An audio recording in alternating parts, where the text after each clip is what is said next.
Saudações, que bom ter você aqui de volta na sequência do nosso curso de Teologia do Seminário Batista Independente. E a matéria que vamos tratar nesse módulo é Novo Testamento 1. E dentro dessa matéria nós vamos abordar dois momentos. O primeiro momento nós vamos falar acerca do mundo político, como é que estava funcionando as coisas nos dias de Cristo ou nos dias que antecedem. Vamos falar da vida de Jesus, da ressurreição e da expansão do cristianismo, como é que isso começa a acontecer. E num segundo momento vamos tratar acerca das cartas paulinas de Pedro e de todos os outros autores do Novo Testamento. Então eu convido você a caminhar dentro do nosso programa. Nós temos alguns objetivos que queremos alcançar. Queremos conhecer o contexto histórico, conhecer o contexto político, social. Vamos entender um pouco do que está acontecendo no mundo religioso.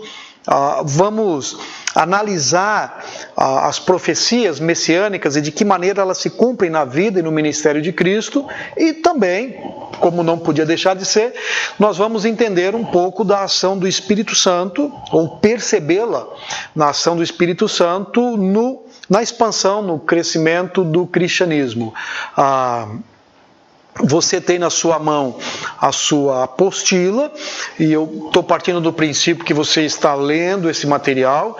É importante, você lembra que conforme você lê esse material, nós temos algumas exigências da matéria. Você precisa estudar essa apostila, fazer uma leitura, até porque a nossa aula não vai dar conta da gente abordar todo o conteúdo aqui descrito. Nós vamos pontuando aspectos importantes, com informações que são importantes para a gente ter a percepção do que é o Novo Testamento. Então é importante que você faça isso, cumpra os trabalhos que estão anexados na apostila e as outras exigências que o seminário requer de você para que cumpra a matéria, o conteúdo programático dela, ok? Muito bem, meu nome é Everson, eu sou o pastor da Igreja Batista e que Deus nos abençoe no nosso tempo de aula, ok? Muito prazer. Vamos lá então.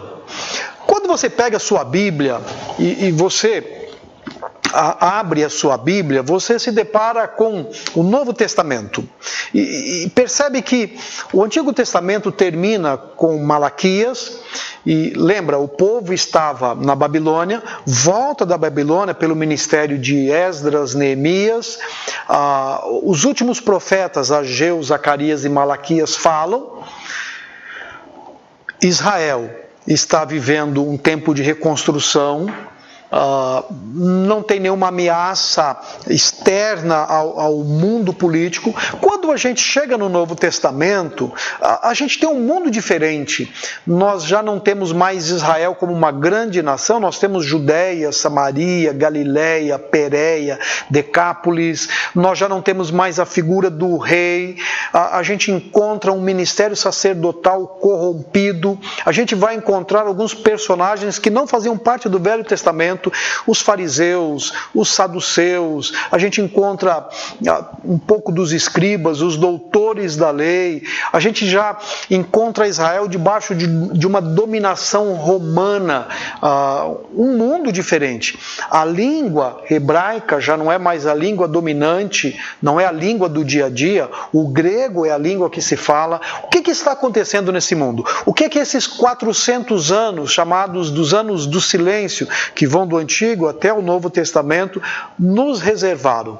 Onde nós vamos ter essas informações? Então eu quero conversar com vocês no primeiro momento, mostrando um pouco do que acontece antes do Novo Testamento, antes de que isso chegasse até nós. Depois, numa segunda aula, nós vamos falar um pouco sobre o ministério de Cristo, sobre as profecias messiânicas, a divindade de Jesus.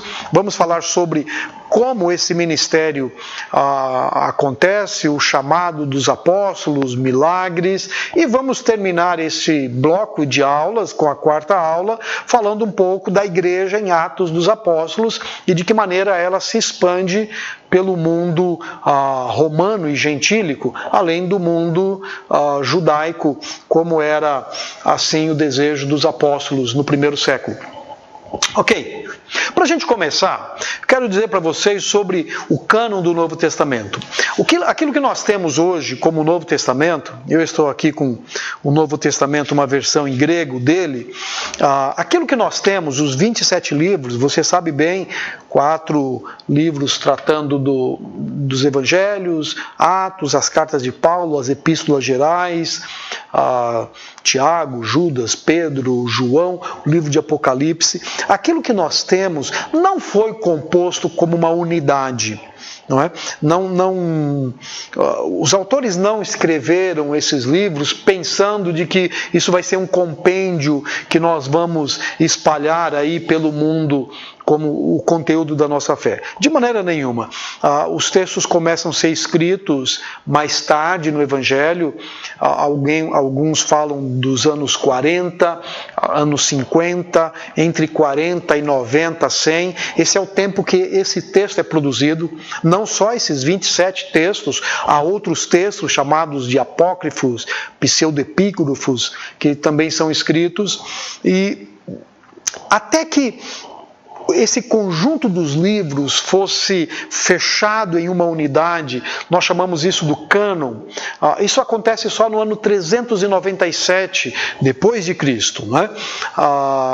Já havia assim um conceito de escritura, de inspiração, o apóstolo Pedro fala disso na sua carta, 2 Pedro 3,16, mas nós só temos o Novo Testamento de fato a partir aí quase do ano 400.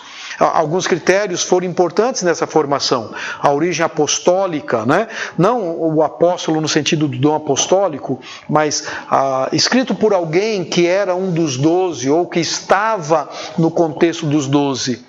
Havia um critério da ortodoxia na doutrina, assim, deveria haver uma concordância.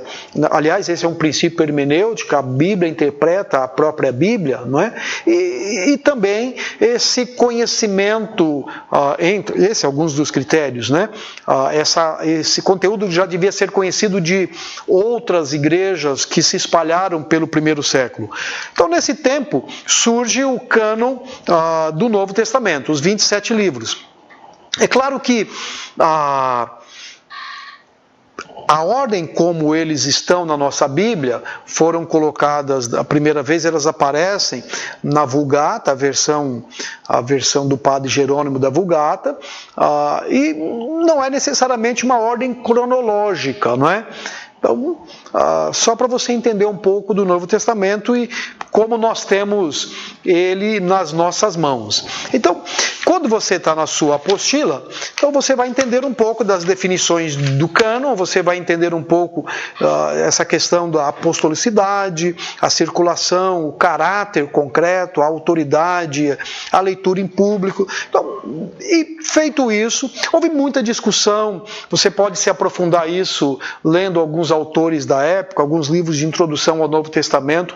Há muita discussão sobre qual livro é aceito, qual livro é rejeitado, mas o fato coube da vontade soberana de Deus que esses 27 livros cumprissem o propósito de expor toda a doutrina relevante, coerente, uma revelação completa de Deus, para que conhecêssemos não só a Cristo, a sua divindade, o seu sacrifício, a realidade do pecado, a salvação, a fé, o amor, tudo aquilo que é necessário para uma vida santa e que testemunhe de Cristo Jesus. Ok.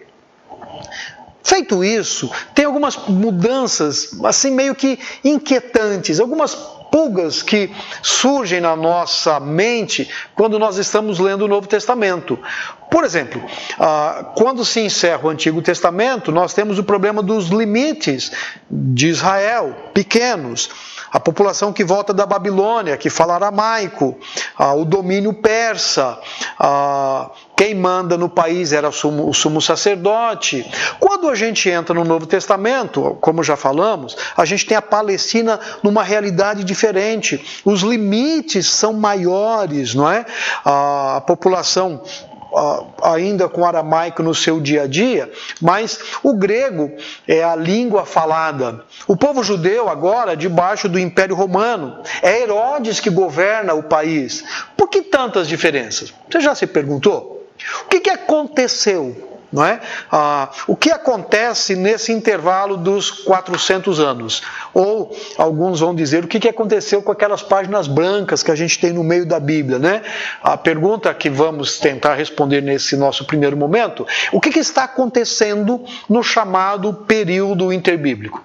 Você tem muitos escritos na história que vão tratar deste momento, não só da história, escritos da história bíblica, também escritos seculares que vão mostrar o movimento político, mas principalmente a gente tem essa dica nas profecias nas profecias de Daniel, quando ele fala dos reinos que vão sendo sequenciados na história da nação. Ok, então para poder entender isso, a gente vai fazer uma passagem por este universo dos 400 anos.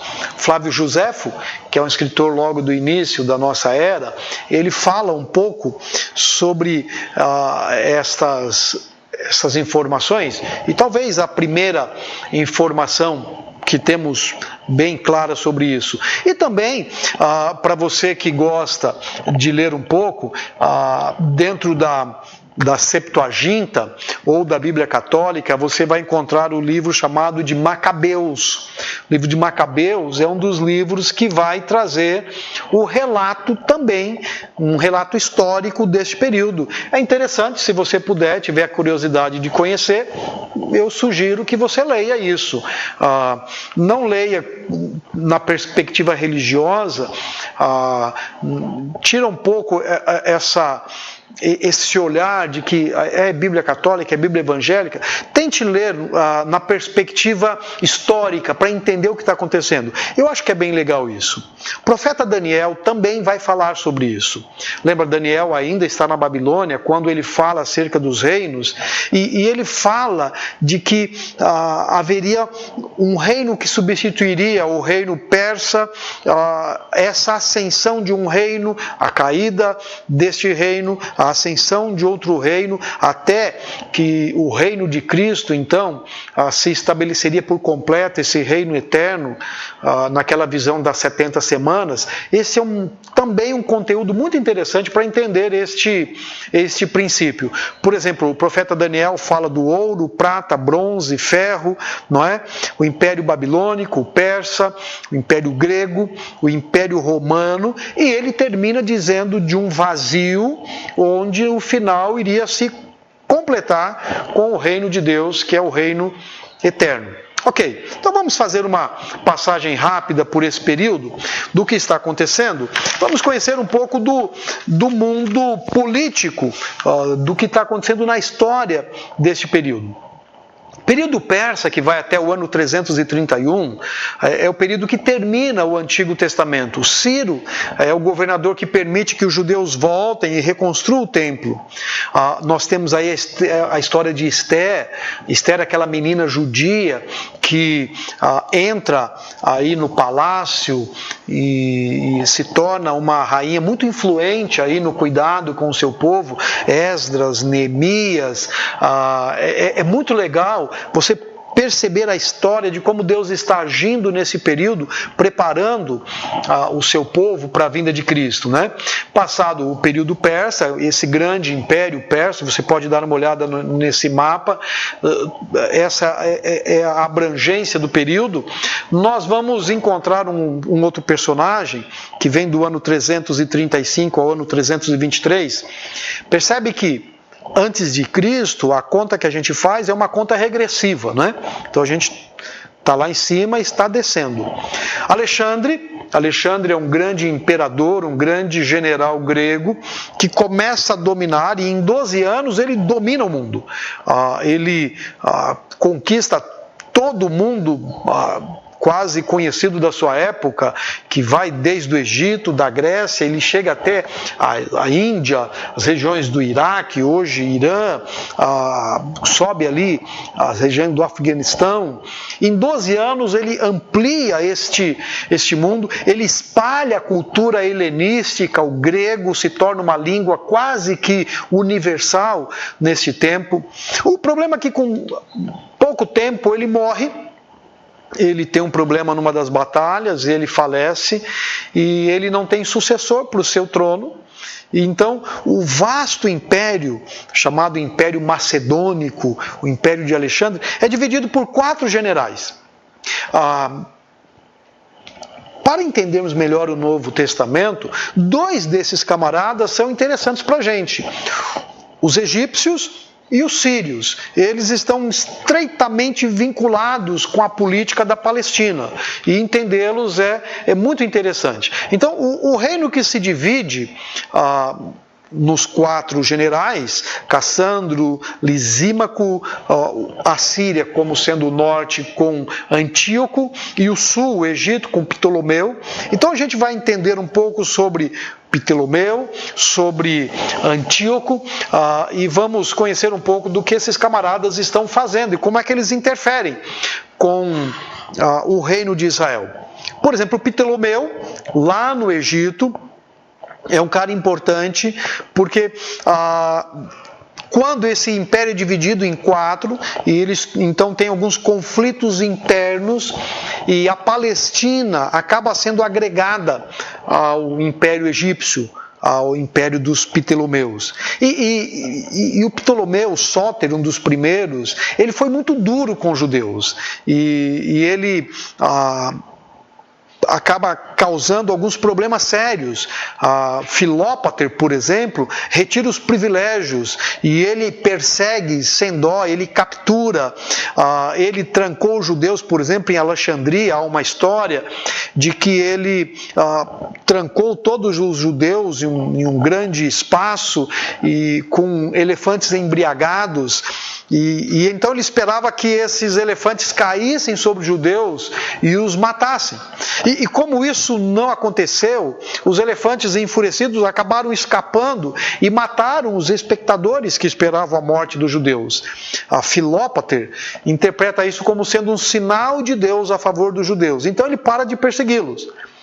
E quando ele morreu, no ano 204, o seu filho Epifânio, com 5 anos de idade, o sucede no trono. Nessa época, então, Antíoco III aproveita e toma a Palestina que está na mão dos egípcios.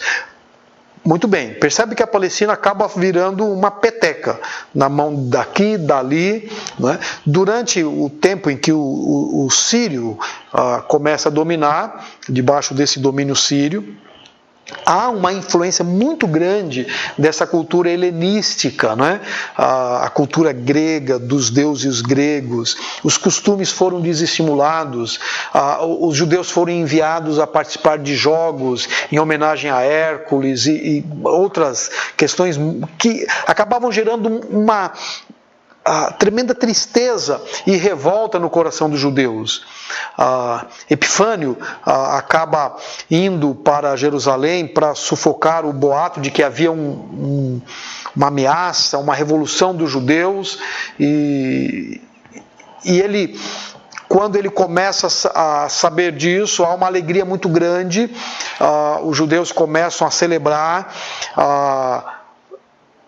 de que Epifânio morreu, e então ele volta para Jerusalém, e depois que a notícia se espalha de que ele havia morrido, mas ele volta para Jerusalém, cerca a cidade e ele mata 40 mil judeus.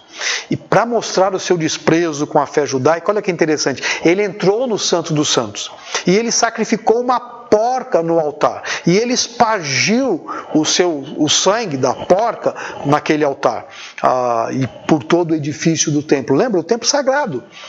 E ele mandou que o templo agora feito por Ageu fosse consagrado a Zeus de Olímpio. Ele proibiu o culto, os sacrifícios, ele proibiu a circuncisão, e ter uma cópia da lei era um crime, não é? Antíoco dizia que ele era o próprio Deus, e ele chegou a matar mais de 80 mil pessoas porque não o adoravam. Ele caçou, cessou sacrifícios, ele mudou o nome, ele blasfema contra Deus. O que aconteceu? Por conta disso surge aquilo que nós conhecemos dos Macabeus. Por conta de toda essa profanação, há uma revolta interna em Israel e surge o chamado período dos Macabeus. E aqui uma questão interessante, não é? Os Macabeus começam a construir um movimento de purificação do templo, Judas Macabeus, no ano 165 a.C., e eles instituem uma festa, a festa chamada Festa das Luas, ou de Hanukkah. Que interessante que o apóstolo João escreve dizendo que Jesus esteve nesta festa, não é? É interessante conhecer um pouco dessa história, até para você entender as festas judaicas descritas no Novo Testamento. Mas deixa eu falar um pouco sobre a era dos Macabeus. Os Macabeus, o pai dessa família, que vem lá de um povoado chamado de Modim, tem 5 filhos: João, Simão, Judas, Eleazar e Jonatã. E ele começa uma revolta para libertar o povo de Antíoco. O período do Macabeu é chamado, às vezes, na história, também do período dos Asmoneus, né? Tem título derivado de um dos seus antepassados. O fato é de que estes homens, eles tentaram restaurar a Israel como uma nação digna. Judas Macabeus, um dos grandes líderes, eles começam a construir esse processo de nação, mas ainda perseguido pelos inimigos, ainda ameaçados pelos sírios, pelo Egito. Judas, então, tenta fazer um acordo com Roma. Roma é o grande poder que está surgindo no norte, e ele, para preservar a integridade da nação contra os inimigos que estão embaixo e em cima, ele faz um acordo com os romanos, e infelizmente ele morre antes que essa ajuda chegue. O seu irmão Jonatas passa a ser o sucessor, e assim começa-se uma sequência hereditária no trono de Israel. O interessante do período dos Macabeus é de que eles conseguiram expandir o território de Israel bem próximo daquilo que foi a proposta de Davi. Algumas coisas são importantes entender nesse período. A adoração foi restaurada. Judas, ele, tirando a ausência dos sírios, ele entra no templo, ele limpa o átrio, e ele então purifica, levanta o altar, celebra a Deus, dedica, volta ao culto, existe a festa da dedicação. É durante esse período também que surgem alguns personagens interessantes do Novo Testamento. Por exemplo, os fariseus e saduceus, não é? São 2 movimentos religiosos muito importantes, puristas, queriam preservar a lei, preservar os direitos daquilo que Moisés falou, patriotas, homens que queriam manter a pureza de todo aquele legado da lei mosaica. Não é?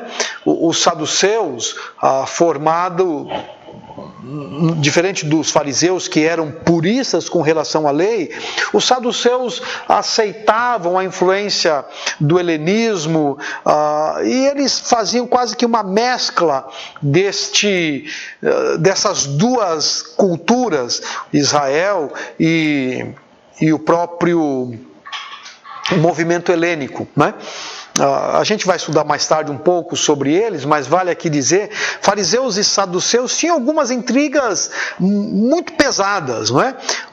Os fariseus criam na ressurreição, aquilo que os saduceus negavam. Os fariseus não aceitavam Roma, os saduceus aceitavam. Os fariseus acreditavam na tradição oral, enquanto os saduceus apenas na lei escrita.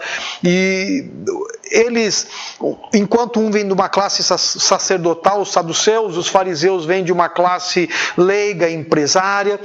O fato é, esses dois grupos, extremamente diferentes religiosamente falando, se unem e perseguem a Cristo e perseguem a igreja. Nesse contexto de desconstrução, aquilo que os macabeus querem construir como unidade, a religião e o poder desconstrói.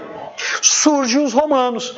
E no ano 37, Pompeu acaba dominando toda aquela região e agrega essa região ao Império Romano. O Império Romano, então, que já tem dominado o Egito, a gente conhece a história de Cleópatra e todo aqui, os acontecimentos. O Império Romano estende os seus braços até a Inglaterra e pega ali essa região da Palestina, o Egito, tudo agora é Império Romano. A desconstrução desse Império dos macabeus favorece a entrada do Império Romano como grande império. O que é que os romanos fazem? Diferente de povos anteriores que proibiam a fé, os romanos permitem que a fé seja exercida. Eles até colocam reis nativos de novo no poder. No caso da região de Jerusalém, passa a ser dominada por Herodes. Herodes o Grande. Herodes o Grande é um camarada muito interessante, porque se você olhar a história dele, ele é um dos descendentes de Esaú. Por isso ele é um cara odiado por judeus, não é? Mas também Herodes é um cara que tem um problema sério. Ele tem umas crises quanto à sua própria história. Ele é invejoso, ele é cruel, ele mata pessoas, ele é astuto, ele assassinou as suas esposas, ele mandou assassinar os seus próprios filhos. E esse é o contexto político que está acontecendo. Agora, como é que isso contribui para o Novo Testamento? Então deixa eu dizer alguma coisa para vocês. Por exemplo, o que é que os romanos deixaram de legado no Novo Testamento? Pensando na sociedade extremamente imoral, mais do que a gente pode imaginar. Vícios, crime, vaidade, luxúria, miséria. A mulher não tem valor, a criança também não tem valor, o divórcio é quase regra, casamento, o aborto é permitido. Os romanos eram de uma promiscuidade assim muito grande, muito grande. Por outro lado, como Roma permitia essa liberdade religiosa, como Roma permitia que os povos se organizassem, a fé judaica não foi derrubada. Ainda que eles mantivessem um exército, por exemplo, em Jerusalém, na fortaleza que envolve o templo, mas foi possível a unidade da nação debaixo dos preceitos de Moisés. Por outro lado, a chamada Pax Romana, isto é, Roma dominou o império, construiu grandes estradas, havia rotas de comércio, o que facilita, por exemplo, as viagens de Paulo, as viagens missionárias que alcançam todo o mundo antigo conhecido, né? O que é que os gregos deixaram para a gente? Os gregos deixaram a língua. Interessante que Roma é um grande império cujo idioma é o latim, mas a língua popular é o grego. O grego, a língua das ideias. O grego, a língua da filosofia. Olha que interessante, quando Pilatos coloca aquela inscrição no topo da cruz, precisava se escrever em hebraico, latim e grego. O Novo Testamento é escrito em grego. Paulo fala grego. De uma certa maneira, o grego é uma língua que facilita que o evangelho seja divulgado. Dos gregos também recebemos a filosofia.